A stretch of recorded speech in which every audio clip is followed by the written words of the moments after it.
माझे नाव उन्नती अमित माने. मी इयत्ता 4थी मध्ये शिकते. माझ्या शाळेचे नाव आहे भारतीय जैन संघटना प्राथमिक विद्यालय.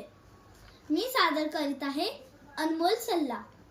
रामलाल एक कपड्याचा व्यापारी होता. त्याला जवळच्या गावात कापड उधारीवर विकावे लागत असे. एक दिवस रामलाल जवळच्या गावातील उधारी वसूल करून परत येत होता. वाटेत त्याने काही वेळ झाडाखाली विश्रांती घेण्याचे ठरवले व तो झाडाखाली झोपी गेला. थोड्या वेळाने तो झोपेतून उठला तेव्हा त्याने आपल्याजवळ पोपटाचा थवा पाहिला. रामलालच्या अवतीभोवती अनेक पोपट बसलेली होती. त्याने विचार केला, यातील एक पोपट मी घरी नेऊन पाहिलं तर किती चांगले होईल.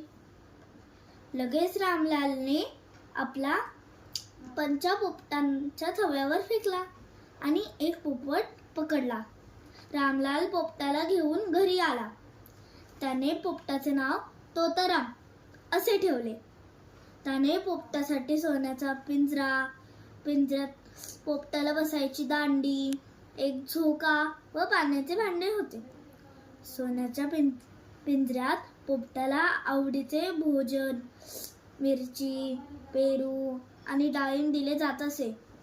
रामलाल आणि त्याची मुले नेहमी पोपटाशी बोलत असत. त्यामुळे पोपटही काही शब्द बोलायला शिकला. काही दिवसांनी रामलाल पुन्हा उधारी वसूल करण्यासाठी गावाकडे जायला निघाला.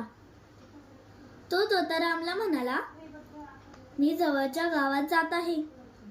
तुला आपल्या नातेवाईकांना किंवा मित्रांना एखादा निरोप द्यायचा असेल तर मला सांग. पोपटाने उत्तर दिले, मालक, कृपा करून त्यांना सांगा, मी चांगले खातो, पितो आणि सोन्याच्या पिंजऱ्यात राहतो. परत येताना रामलाल पुन्हा त्या झाडाखाली विश्रांतीसाठी थांबला. जेव्हा तो उठला तेव्हा त्याने जवळच पोपटांचा थवा पाहिला. त्यांच्यापैकी एका पोपटाने विचारले, आमचा मित्र कुठे आहे?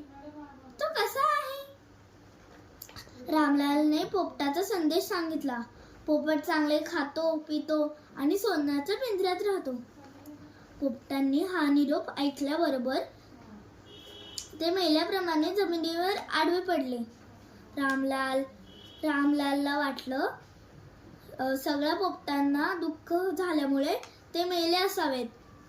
घरी गेल्यावर रामलाल तोतारामला म्हणाला, मी तुझा निरोप सांगताच तुझे सर्व मित्र मेल्यासारखे खाली पडले. रामलालचे शब्द ऐकताच पोपटही पिंजऱ्यात आडवा पडला. आपला पोपट मेला असे समजून उदास होऊन त्याने पोपटाला पिंजऱ्यातून काढून झाडाखाली ठेवून दिले. अचानक पोपटाने पंख फडफडले व उडत उडत म्हणाला, मालक, मला माझ्या मित्रांचा निरोप मिळाला. आता मी त्यांच्याकडे जात आहे. आणि पोपट जंगलात उडून गेला. धन्यवाद.